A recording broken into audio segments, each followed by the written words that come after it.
Devin Booker and no, scratch that. Deandre Ayton and the Phoenix Suns are up 2-0 after the amazing alley-oop game winner put in by Deandre Ayton. And we're going to talk about it right after the bumper.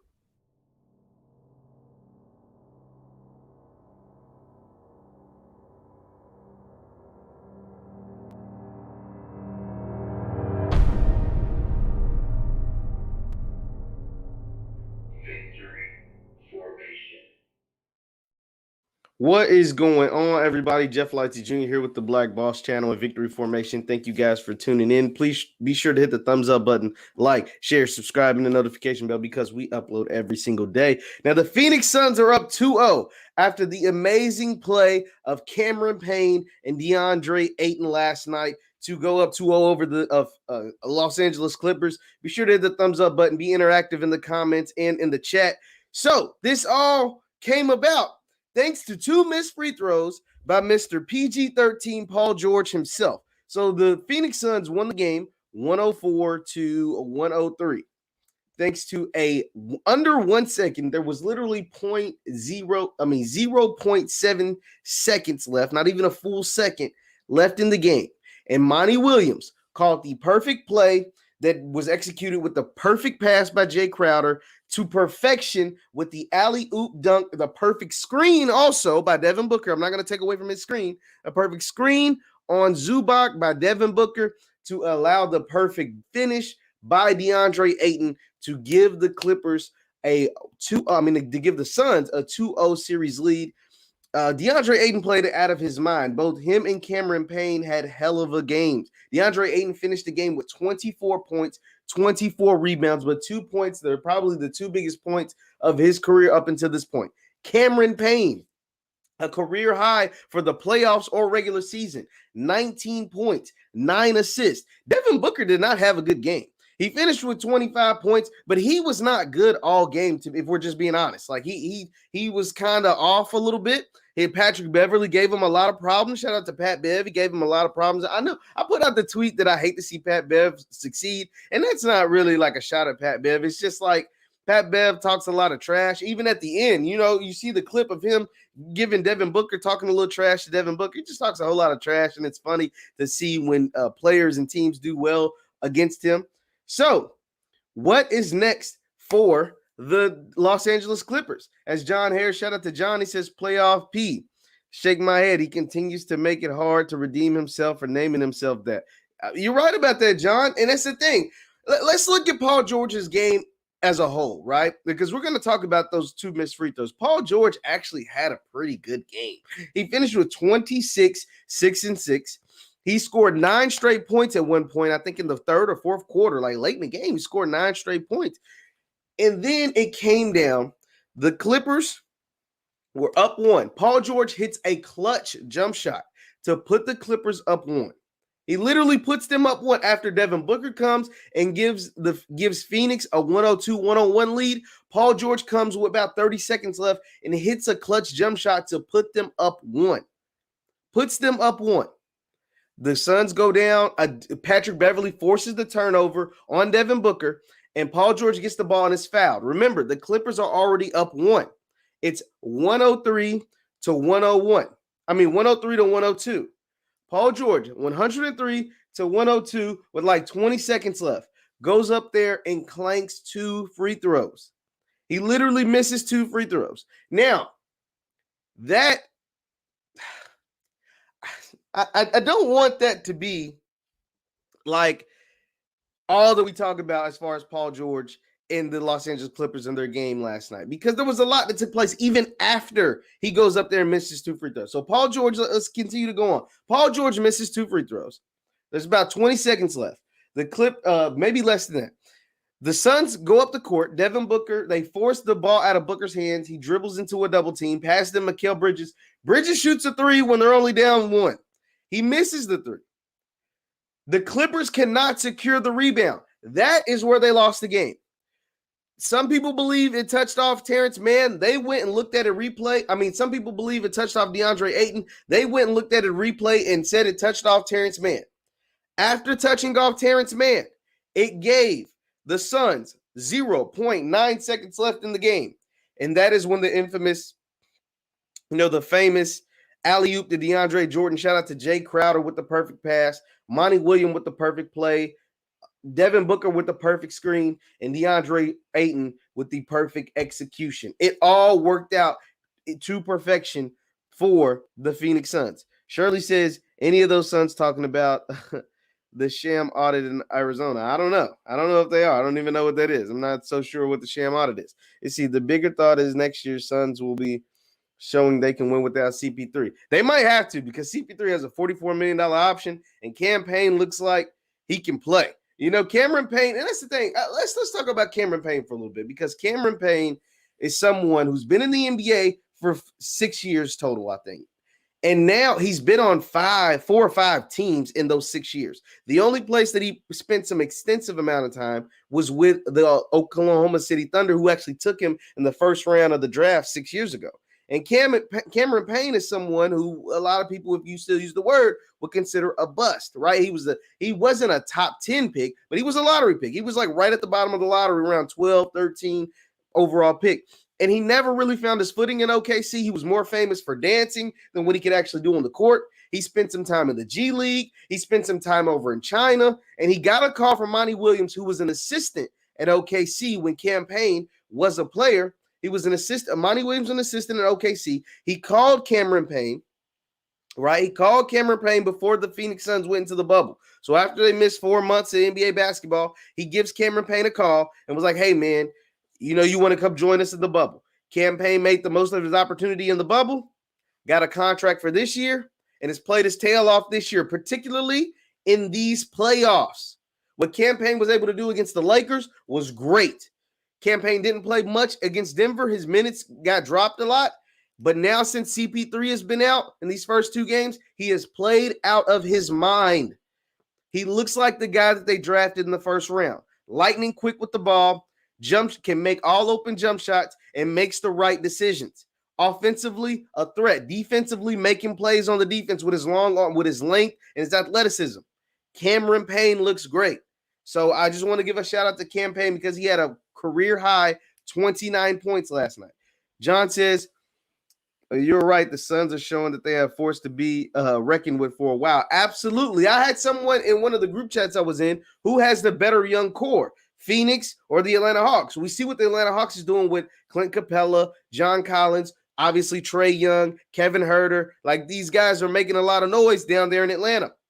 And they're built a lot like the Suns, right? Like, they have a dynamic guard. They have Devin Booker. The Atlanta has Trae Young. They have an athletic big, Clint Capella, DeAndre Ayton. The only thing is, or John Collins, even if you want to take Clint Capella out, John Collins.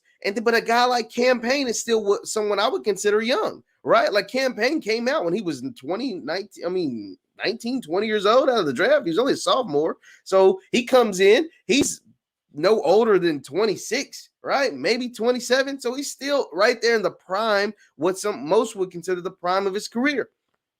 So I would take the Phoenix young core over Atlanta because I like Devin Booker and Trae Young. I think that's a wash. But I think DeAndre Ayton is better than John Collins, and he's better than Clint Capella. He's better than both of those guys. DeAndre Ayton is a problem. DeAndre Ayton is showing why he was taken number 1 overall. Think about it. DeAndre Ayton was in the same draft as Trae Young and Luka Doncic. DeAndre Ayton was taken number 1 overall in the same draft as Trae Young and Luka Doncic. Now, some people thought that was a mistake, right? Luka Doncic out of Europe was the best European prospect ever. Trae Young, even though he was miniature, lit up college basketball. And DeAndre Ayton had a really good freshman year because all these guys come after one and done. But there was still, because Luka was so great, people, and Trae Young has made an all-star team. DeAndre Ayton's the forgotten guy in that draft, even though he went number 1. He's the forgotten guy out of a draft that just might have produced 2 superstars, and he actually went number 1 overall. So, back to Paul George. How should we feel? How should Clippers fans feel after watching Paul George's performance last night? Be sure to hit the thumbs up button, like, share, subscribe. How should Clippers fans feel after watching Paul George last night? Remember, he had 26, 6, and 6. He scored 9 straight points late in the game. He made a go-ahead jump shot that actually gave the Clippers that 1-point lead. He hit the go-ahead jump shot. Pat Bev makes the defensive play on Devin Booker. The ball goes out on Booker, and Paul George steps up to the free throw line, up 1, with about 15 seconds left in the game, and goes up there and shanks 2 free throws, which ultimately leads to the Deandre Ayton game-winning dunk. So how should you feel? Leave your thoughts in the chat. How should Clippers fans feel about Paul George? Here's my thing about Paul George, guys. Man, I actually like Paul George. Paul George is a really good basketball player. But if Paul George is your number 1 guy, you're in a lot of trouble. The Clippers are finding that out now. If he's your number 2 guy, I think you can make it work. I want to say you can make it work.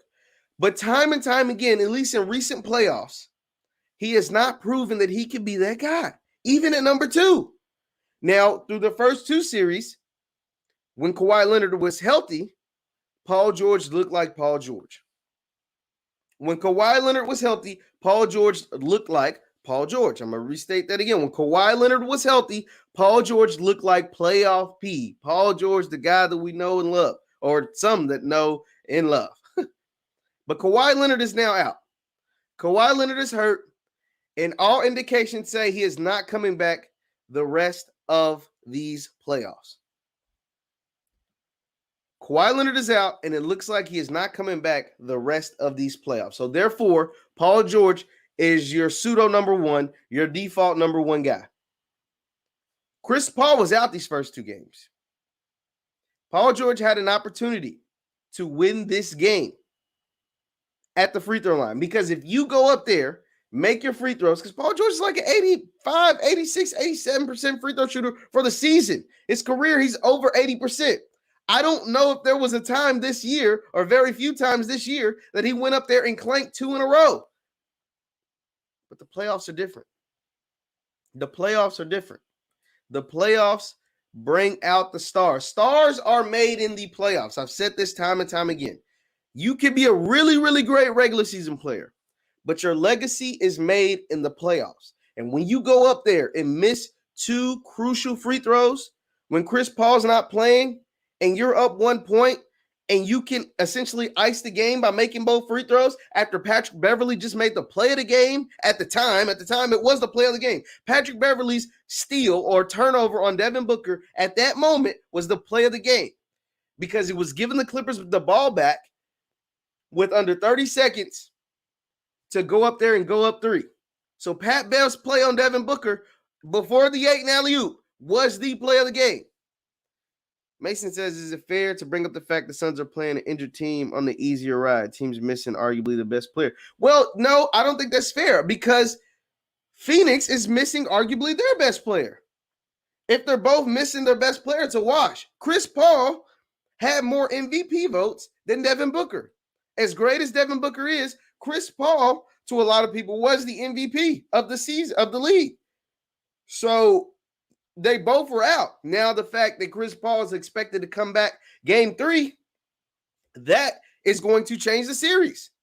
That is a difference. And that's why winning one, if not both of these games, game 1 and game 2, but especially game 2 after losing game 1, after Devin Booker put up a historic performance, it was critical to win game 2 when Devin Booker played awful. There's no Chris Paul, and you had a chance to win it under 10, 15 seconds.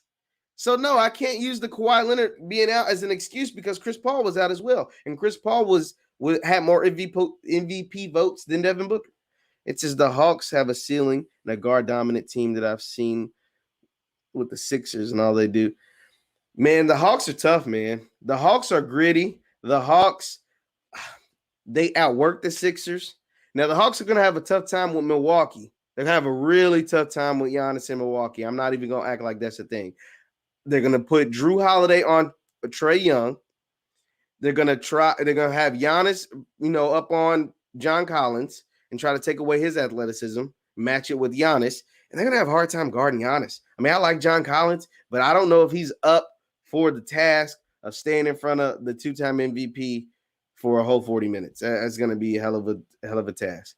It says PG must be traded. The only thing is, well, you have to see how the rest of the series is going. I am not going to count out Ty Lue because here's the thing about Ty Lue. Shout out to Ty Lue. He's a brother. You know, I'm always rooting for black people. Ty Lue is the best coach left in these playoffs. Ty Lue is actually one of the best coaches in the NBA. We're not even going to act like Ty Lue don't make these adjustments. His game 2 adjustment almost worked to perfection. He put Patrick Beverley in the starting lineup to do exactly what he did, and that was to bother Devin Booker. That was to get all up in Devin Booker. Devin Booker has 7 turnovers. It worked. It worked. Now, he didn't expect Cameron Payne to go off for 29 points. Deandre Ayton is what he is. He's a great player. He 24 and 14. You just got to live with that. Zubac can only do so much. You don't expect Cameron Payne to go off for 29 points. You don't expect that to happen the rest of the series. That is what it is. But his game plan of stopping Devin Booker, who had a 40-point triple-double in game 1, worked to perfection. It actually worked. So, all they had to do was either Paul George make both his free throws or get a rebound after the Mikal Bridges miss. We can't act like the team didn't grab a critical, crucial rebound after Mikal Bridges missed the corner 3. That left 0.9 seconds left on the game clock. That matters. That actually matters a ton. That matters a ton. The fact that the Clippers were not able to get the rebound. Shout out to Kevin Campbell. He says PG needs a number 1 and a number 3. See, the thing is, Reggie Jackson is a legit number 3. I mean, have we not been watching? We've been watching Reggie Jackson. Now, Kawhi Leonard is gone. So, Paul George is the number 1. Reggie Jackson has been playing his tail off. I'm not going to act like he's been shooting the ball well. He's been hitting his 3. Last night, he had 19, 5, and 3. Like, that is really good from Reggie Jackson. Reggie Jackson is playing the way that Detroit always wanted to see him play, the way that he was able to get an $80 million contract from the Detroit Pistons. So Reggie Jackson is a really, really good number 3. I can see that, like Reggie Jackson, he's the reason Rondo hasn't even been playing that much in these playoffs because Reggie Jackson been balling. And then Pat Bev's defense on a guy like Devin Booker is working. Ty Lue is a hell of a coach, and his adjustments have been working. His guys just got to come through for him. Paul George can't go up there and clank 2 free throws. Guys got to go get the rebound after Mikal Bridges misses a 3 in the corner. And therefore, the Deandre Ayton play never happens. The Deandre Ayton play is not even an option if Paul George makes his free throws. The Deandre Ayton play never happens if the Clippers grab the rebound. The game's over. They win. So that is like, that's more on the players. They gotta execute, man. PG has to go to the Knicks, and plus Leonard doesn't play well with big names. That's the only way. I don't know about that. I don't know about that, George. George says PG needs to go to the Knicks. Well, PG's under contract for like the next 4 years. PG signed a max deal last offseason. After the collapse in the bubble, he actually ended up getting a contract extension. So PG is, if anybody's leaving, it's going to be Kawhi. But PG isn't going anywhere because, like I said, he signed a contract extension with the Clippers. So he will be a Clipper for a very, very long time, for the next 3 to 4 years. So I don't see that happening. Kawhi not playing well with names. I don't know if that's necessarily true. He had that run with the Toronto Raptors, but I mean, honestly, they won the championship, but everybody was hurt. Everybody was hurt on every level for them. So they kind of got a little bit of luck in there. And then with the San Antonio Spurs, there was nothing but names. Tony Parker will be a Hall of Famer. Manu Ginobili will probably be a Hall of Famer. And then obviously Tim Duncan just elected to the Hall of Fame this year. So I don't know if that names thing doesn't work. I told him, like, the playoffs determine how good the players are. Absolutely. Your playoff success is what ranks you in those tiers, right? Like there's tiers of NBA players. The reason why Jordan and LeBron and Kobe and Magic and Kareem and Bill Russell, all of these guys get so much more love than a guy like Wilt Chamberlain or a guy like Karl Malone or a guy like Charles Barkley or whoever is because they won championships. It's because they won multiple championships and because they showed up on the highest level. The reason why guys like Giannis and Chris Paul and James Harden and all these guys get a ton of disrespect is because they don't play their best in the playoffs. in the playoffs, there has been moments where those guys that I just named, whether it's Chris Paul getting hurt, James Harden folding, Giannis not being the guy, or Giannis showing his limitations, that is when the superstars make their name. The Hall of Famers become Hall of Famers when in the playoffs. In the playoffs, the performances in the playoffs are what really elevates their career. You can become, and I take that back, you can become a Hall of Famer with great regular season stats. But in the playoffs is where you lift your name into the pantheons of the greats. And with Paul George, he's folded a little bit. He's folded a ton, not a little bit. He's folded a ton. And last night was just the latest example. And I think he's a really good NBA player. But when you continue to come up short in different scenarios, in different situations in the playoffs, you're going to get criticism. You're going to get a ton of criticism. Oh, the Bucks are sweeping the Hawks. I don't know, man. Don't count out Ice Trae. Ice Trae and the Hawks have a ton to prove. They're getting well-deserved rest. Both them and the Milwaukee Bucks are getting a ton of rest. I do think the Bucks are the favorites in that series. I would take the Bucks, but don't sleep on Ice Trae and the Hawks. Atlanta doesn't have anybody that can guard Giannis. No, they don't. You're right about that, Kevin. They don't. I think they're going to try to match up John Collins, but he is going to have a long night. He's going to have some long nights. George says, no, bro, Tulune is a smokescreen. Don't be fooled. He's not a good coach. He's just had a great player. No. We're not going to disrespect Ty Lue. Ty Lue has made some hell of an adjustments. Ty Lue is not afraid to pull someone out the lineup, put someone in the lineup. His swap last night, for example, putting Pat Bev and playing him extensive minutes on Devin Booker was the difference last night. What should have won them the game. That literally should have won them the game. Devin Booker dropped a 40-point triple-double in game one. He takes Terrence Mann out the starting lineup, puts in Devin Booker. Hell, even in the last series, he put Terrence Mann in and then played an all small ball lineup, and that's what got Rudy Gobert out and allowed Terrence Mann to hit 7 threes. So no, Ty Lue is a hell of a coach. Ty Lue knows exactly what he's doing. I'm not surprised by Ty Lue because he made similar adjustments when he was the head coach of he's made some great adjustments, but when LeBron James is on your team, you kind of get like, it's only so much credit people can give you, right? Because Ty Lue even made adjustments when he was the coach of the Cavs and they won the title, and he made some play. He made some stuff that was really smart on the coaching end. So the fact that LeBron James isn't on this team, we're able to actually decipher and really translate what he's got going on, some of his adjustments, and really watch what's happening and really see how great of a coach he actually is. Reggie has been brilliant. Reggie Jackson's playing his tail off, but they gotta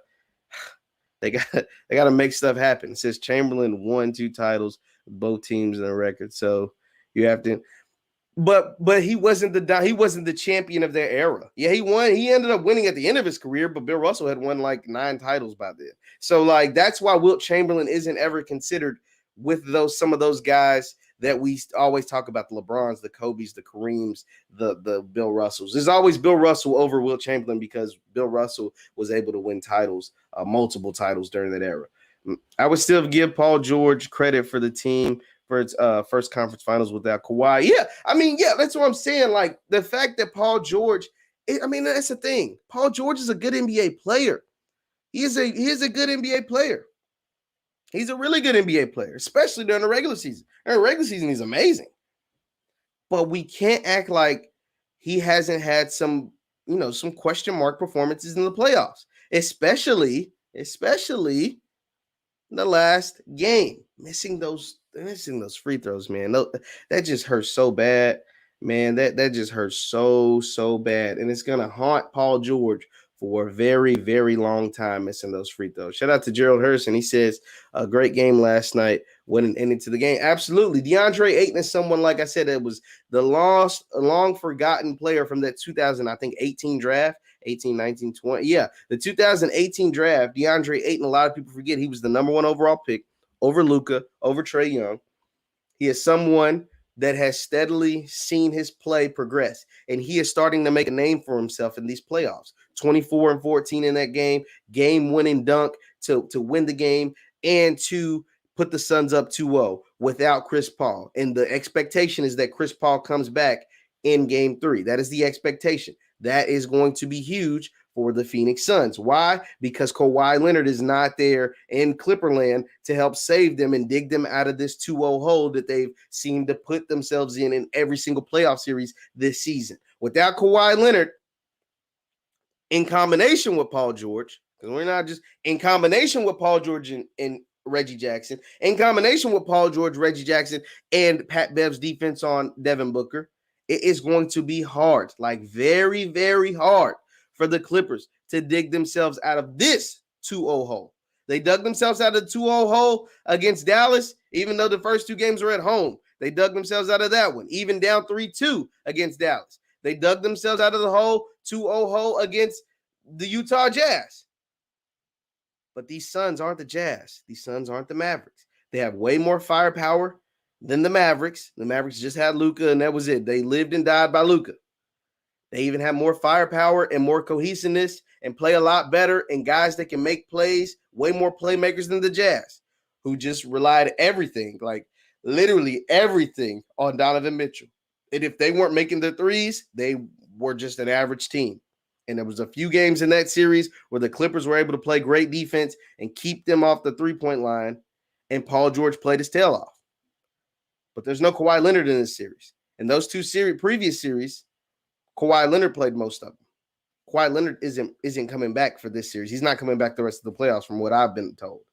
So it's looking a lot like what Kevin is saying, Suns and foe. It's looking a lot like that. Like, bro, who got the action figure, who beat up the Denver Nugget fan, it's looking a lot like that if Chris Paul can play in game 3. It is going to, it is going to be tough to overcome this. The Suns are ready. They're absolutely ready. They're absolutely ready. And that's the thing. That's the thing. The Phoenix Suns was so crazy, man. The Phoenix Suns is a team that shows you how to do it the right way. What I mean by that is they're not a team that went out and acquired, superstars via free agency, honestly. They built their team through the draft. Mikal Bridges, DeAndre Ayton, Devin Booker, Cam Johnson. All of these guys were drafted by the Suns. They all played significant minutes last night. Dario Saric. They all were drafted by the Suns in those first. All those lottery picks that the Suns acquired over years and years of being terrible, they acquired all these guys. Bridges, DeAndre Ayton, Devin Booker, Cam Johnson, Dario Saric. So 5 rotation players. You go out and you sign Jay Crowder, who's not a superstar. You sign Jay Crowder in free agency, who's a 3-and-D guy, who can make open threes, who can play good defense, who brings a level of toughness to your team, who does that for you. And then you make the big splash, and you go out and get a Hall of Fame point guard. Now, a Hall of Fame point guard that's 6 foot and 35 years old and had some injury history, so it was a risk. It was a risk. We're not going to act like the acquisition of Chris Paul was just like, just no-brainer. It was a risk. Chris Paul has an extensive injury history. Chris Paul was 35 years old. Now he's 36. Chris Paul has, had some, question marks in the playoffs. But one thing that you're getting when you acquire Chris Paul is you're getting a leader. You're getting a guy that instantly, not just like, maybe, no, instantly makes his team better. And you're bringing that veteran leadership to a team that needed it, quite frankly, needed it. All these guys are young. They got a team full of babies. Their best player was 24 years old, and Devin Booker. So really drafting really well, acquiring talent, and getting a coach that's able to put it all together. That's what the Phoenix Suns were able to do. That's why the Phoenix Suns are having the success that they are having. That is why the Phoenix Suns look like one of the favorites, if not the favorite, to win the NBA title. I like what they've done. Like I said, they did it organically. They did it the way you're supposed to do it. They did it the way the teams used to do it. They built their team the way teams used to build their teams. Through the draft, you get a key free agent here or there, Jay Crowder, and you make a splash in a trade and acquire a guy that's a gamble. It's a roll of the dice. And it turned out to work out for you. And Chris Paul, 35-year-old, 6-foot Hall of Fame point guard that looked like at times he was over the edge. And he comes in and makes your team instantly better. And now you're in the Western Conference Finals and up 2-0 with a chance to be in the NBA Finals in the next week. You could punch your ticket to the NBA Finals by this Saturday. Today is what? Today's Wednesday. You can punch your ticket to the NBA Finals by Saturday. You'll play Thursday. You'll be off Friday. You'll play Game 4 Saturday with a chance to go to the NBA Finals. If Booker wins the title, I think he can be in the consideration of the league's best player. I don't know if Devin Booker's there yet. I like what he's done. Thanks for the comment. I like what he's done. I'm not sure if we can put him up there quite yet. I really like what he's doing, but we got to remember Chris Paul was the MVP of this team this year. Chris Paul got more MVP votes than Devin Booker. Chris Paul was voted to the All-Star game, and Devin Booker wasn't initially. Devin Booker ended up being an All-Star because a couple guys got hurt or whatever, but he wasn't even voted to the All-Star game by the coaches nor the fans. So I don't know if he can be considered the best player quite yet when, like I said, he wasn't even voted to the All-Star team or put on the All-Star team by the coaches or fans, and Chris Paul actually finished ahead of him in MVP voting. PG is done. I don't know if PG is done. He's got some time, and I'm not going to count out Ty Lue and his adjustments because Ty Lue, his adjustments have proven time and time again that they can make things happen. Now, Kawhi Leonard isn't there, so there's a big difference. But, I mean, hell, if PG makes those free throws, they win this game. I full-heartedly believe. Now, it's not guaranteed, but if he makes those 2 free throws, this game maybe looks different. Maybe we're having a different conversation this morning. The Suns versus the Hawks finals is what people want to see. Absolutely. It'd be a finals of 2 teams that did it the right way. 2 teams with young, up-and-coming superstars. 2 teams, like I said, that really built their team through the draft. The Hawks have Trae Young, they drafted. Kevin Huerter, they drafted. John Collins, they drafted. They went out and acquired Bogdanovich and Clint Capella and Danilo Gallinari. Well, Bogdanovich, Clint Capella through like trades and free agency. They did it the right way, just like a lot of these teams that I said should. This year, Sun CP3 gets his chip. I hope so. I would love to see it. If Chris Paul, leave your thoughts in the chat on this one. If Chris Paul gets a championship this year, what does that do for his career? What does that do for his legacy? Does it raise him up a couple notches? Does it put him above a couple of the greatest all-time point guards? Because he's already top 5. But if you add a championship to Chris Paul's legacy, leave your thoughts in the chat. What does it do for his legacy? I want to see what some of you guys have to say, and then I'll probably say mine at the end. What does a championship do for Chris Paul's legacy? Ty Lue is great. Give him a respect. Absolutely. Guys was hating on Ty Lue, man. Ty Lue is doing the dang on thing. Suns executed the Philly progress better than Philly. And they did it without tanking. They did it. Well, here's the thing. Here's the thing about the Philly, and I talked about this earlier this week about the process, right? How the process has failed, and Philly's got to blow it up or get rid of Ben Simmons or something. The Philly process was so bad, the NBA had to step in and stop them from losing games purposely. Not only did they have to do that, but the problem with Philly is that they drafted the wrong guys. The draft is a crapshoot. I'm not going to act like the draft is just a perfect science because you can get a Damian Lillard at pick number 6, and you get a Donovan Mitchell at like pick number 13, and you can get a Devin Booker at like pick number 13 or 14, and then you got guys who are just no good in the top 5 all the time, right? So the draft is just a complete crapshoot.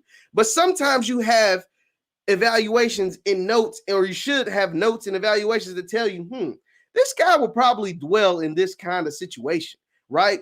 So the Suns drafted pieces across the starting lineup. They drafted a high-level scorer in Devin Booker, a 3-and-D guy in Mikal Bridges, a big man in Dario Saric, an elite athletic big man in DeAndre Ayton, right? So, like, they did it piece by piece. The Philadelphia 76ers drafted 4 straight centers. Jahlil Okafor, Nerlens Noel, Joel Embiid. Like, they drafted 3 7-footers 3 years in a row. That was just stupid. That alone screws up the process. Now, the fact that they broke Markelle Fultz, that's a different thing. And the fact, and Ben Simmons not ever developing a jump shot, I don't know what to say about that. But drafting 3 straight centers lets me know, okay, you guys completely have no idea what the hell you're doing. Like, you're completely off on everything that you do. So that was the problem with the Sixers process. I'll take Middleton over PG all day. I don't know about that. I wouldn't take Chris Middleton over Paul George. I like Paul George better than Chris Middleton. Chris Middleton's a solid player, but Chris Middleton isn't a 2 on most championship teams. Now, he might mess around and be a 2 on this year's championship team, but in most cases, Chris Middleton probably shouldn't be your 2 if you want to win a championship. It's great to see the leagues of other young talent. Yeah, the young talent is going crazy, especially in this playoffs. Like I said, the rising of Devin Booker, Trae Young, John Collins over in Atlanta, Michael Bridges, Cam Payne. I can't say enough about Cameron Payne. Cameron Payne is someone who was a first-round lottery pick who bounced around the league for years and is now getting an opportunity, is now proving his worth and proving why he was a high-level lottery pick with his athleticism and his finishing at the rim and his scoring ability. So Cameron Payne, I can't sleep on Cam Payne because I really like what he's doing with the Phoenix Suns right now. PG could have sealed it. He could have sealed it. He could have sealed it. And this is, like I said, is another knock on his legacy. Now, if the Clippers come back and win 4 straight, right? The Clippers come back and win this series, we might forget about those 2 missed free throws. Because if they win the series, it's going to be in large part because of whatever Paul George is able to do. But if they lose this series, especially if they get swept after they could have won game 2, it's going to look really, really bad for Paul George. Like, really, really bad. Yeah, championships over MVPs, no doubt. No doubt. We're always taking championships over MVPs. That would elevate to elite status. It would elevate Chris Paul. Chris Paul's already in elite status. He's already a Hall of Famer. It's just, what do you think, like, if you're ranking your top 5, Chris Paul's already in the top 5. Does he move up? Is he right under Magic? Is he right above Steph? Is Steph still above him? Like, that's what I mean by what does a championship do for Chris Paul? Automatically a Hall of Famer and moves him into the top 3-point guards of all time. He proved he can win anywhere. He absolutely proved he can win anywhere. He's doing something. See, so earlier this year, I put out some stuff on my Instagram. You can follow me on Instagram at JLighty7. And I said I would take Chris Paul over CP3. I mean, I'll take Chris Paul over CP3. I take Chris Paul over Steph Curry. And a lot of people gave me backlash. They gave me hate. They gave me hell for saying I would take Chris Paul over Steph Curry. But it's the truth. I would take Chris Paul over Steph Curry. Why? Because I've watched Steph Curry without Kevin Durant, without Klay Thompson, and he scores a bunch of points, but his teams never win. His team got another top 5, top 10 lottery pick last night in the lottery, and then last year they had the number 2 overall pick in James Wiseman. I've never seen that with Chris Paul. Ever since Chris Paul has been in his prime, I've never seen that with Chris Paul. Drop him in OKC in the West. They come out as a 4 seed, 5 seed. Drop him with a Phoenix Suns team that missed the playoffs. They come out the number 2 overall seed and potentially in the NBA Finals. They're in the Western Conference Finals and are 2 games away from being in the NBA Finals. Like, I've seen Chris Paul make teams better instantly. Now, Steph Curry has had better teammates. Kevin Durant, Klay Thompson, Draymond Green, 3 guys that will probably be in the Hall of Fame. Chris Paul's never had that. He's never had 3 guys on his team that'll be in the Hall of Fame potentially. So, but when he does, or just give him a young buck, a young hungry team, like a Oklahoma City Thunder or like a Phoenix Suns, I've seen him make things happen. I have never seen Steph Curry do that. He had a young, supposedly hungry team this year. Andrew Wiggins ain't no soup sandwich. He was the number 1 overall pick. He's getting paid $100 million. Kelly Oubre's not a soup sandwich. James Wiseman can play. He was the number 2 overall pick. Draymond Green was on this year's team, and the Warriors couldn't even beat Memphis. They couldn't even beat Memphis in the play-in series. They couldn't even beat Memphis to get in the playoffs this year. They lost 2 straight games to LeBron and the Lakers and then to Ja Morant and the freaking Memphis Grizzlies and couldn't even make the playoffs. You telling me if Chris Paul was on that Warriors team, they would have been in a play-in game? Hell no. You want to know why I know it? Because they weren't in the playoff game the year before when he was on the OKC Thunder with a team full of guys I can't even name right now, besides Gilgeous-Alexander. So that's why Chris Paul, to me, I mean, shoot, call me crazy. I like him over Steph Curry. I really like Chris Paul over Steph Curry. See, 3 busts, Markelle Fultz, Nerlens, and yeah, the Philly process was horrible. I mean, yeah, like you drafted 3 straight centers. You drafted guys that were hurt. Ben Simmons, Joel Embiid. They ended up being all right, but you drafted a guy that was hurt. You broke Markelle Fultz. Nerlens Noel, Jahlil Okafor, Joel Embiid all played the same position. Like it was just horrible. CP3 gets a chip. His legacy will elevate him to top 5 point guard all time. I think he's there already. Even without the chip, I think Chris Paul is there already as a top 5 point guard in the history of this game. I think a championship. So the guys that I wouldn't put CP3 over, here's the point guards. I wouldn't put him over Magic, obviously. There's no need to explain. And I wouldn't put him over Isaiah Thomas. I don't know. For me personally, I don't know if a championship elevates CP3 any higher simply because he's never going to catch Magic. And it's very, very hard. I think it's almost impossible for him to catch Isaiah Thomas. Why? Because Isaiah Thomas is the reason Michael Jordan didn't start winning championships earlier. You know, we all love Michael Jordan. A lot of y'all think he's the best. I think LeBron's the best. But the reason why Michael Jordan didn't start winning championships in the 80s and the early 90s, like 1990, is because of Isaiah Thomas and the Detroit Pistons. The reason why Magic didn't have another championship is because of Isaiah Thomas and the Detroit Pistons.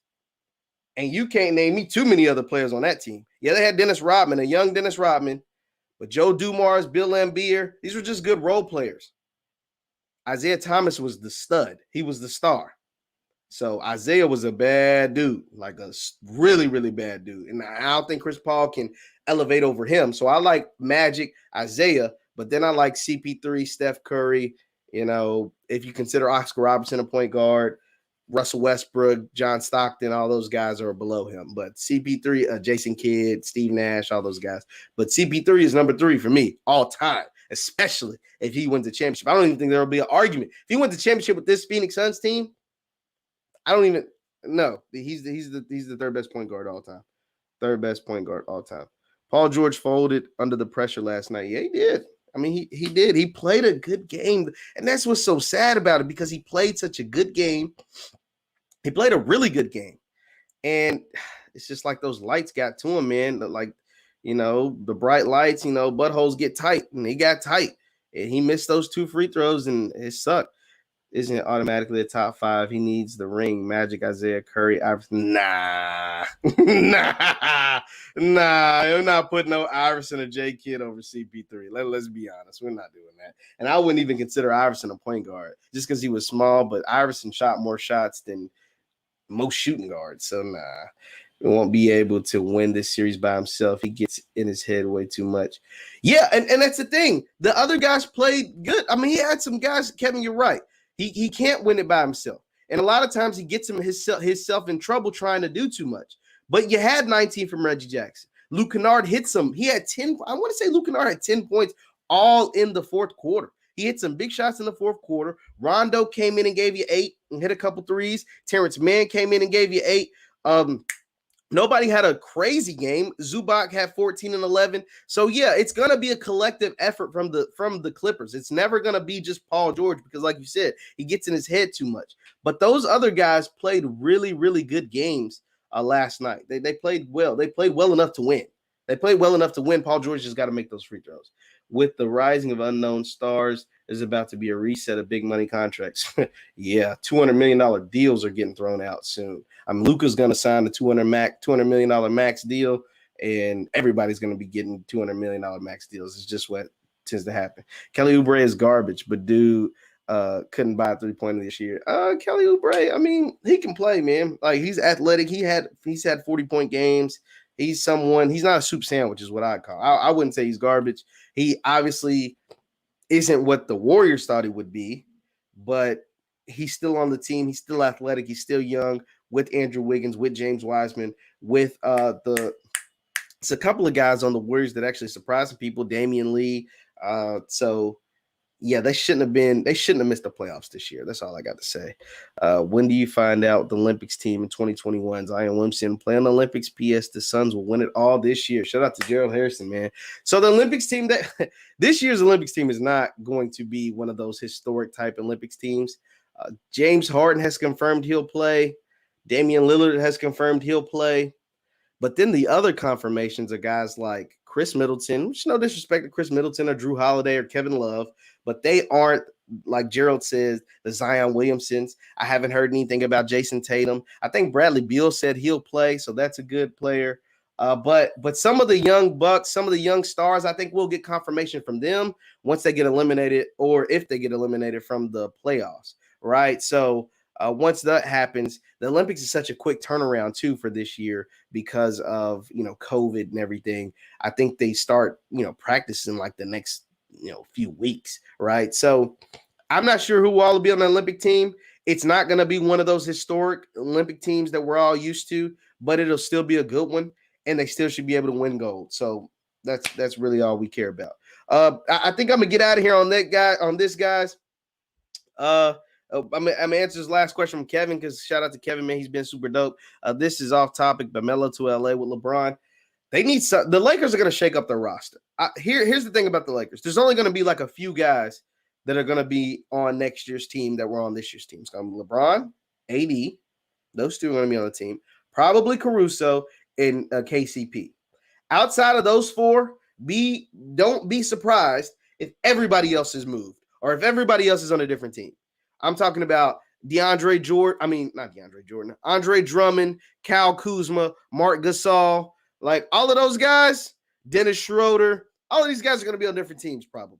The only four that I can pretty much guarantee you will be on the Lakers next season is LeBron, AD, Alex Caruso, and KCP. Everybody else is probably going to get moved. Those are my things. So Melo is an option. Melo is definitely an option because they need more scoring on the Lakers. So that's it for me. Thank you guys for tuning in to the Black Boss Channel. I'm Jeff Lightsey Jr. here with the Victory Formation and the Black Boss Channel. Be sure to hit the thumbs up button, like, share, subscribe, thumbs up on your way out. We're here every single weekday morning, here roughly about 10 o'clock Eastern and 9 o'clock Central. Thank you guys for tuning in, and I will see you tomorrow after and we'll talk some more basketball. I didn't get to talk about the draft lottery. I'll talk about that tomorrow and some other stuff. But thank you guys for tuning in. I'll see you next time. And follow me on Instagram at VF Sports Show. I post content on there all the time. Thank you guys, and I will see you next time. Peace. Oh, maybe not. I'll see you guys next time. I'm out.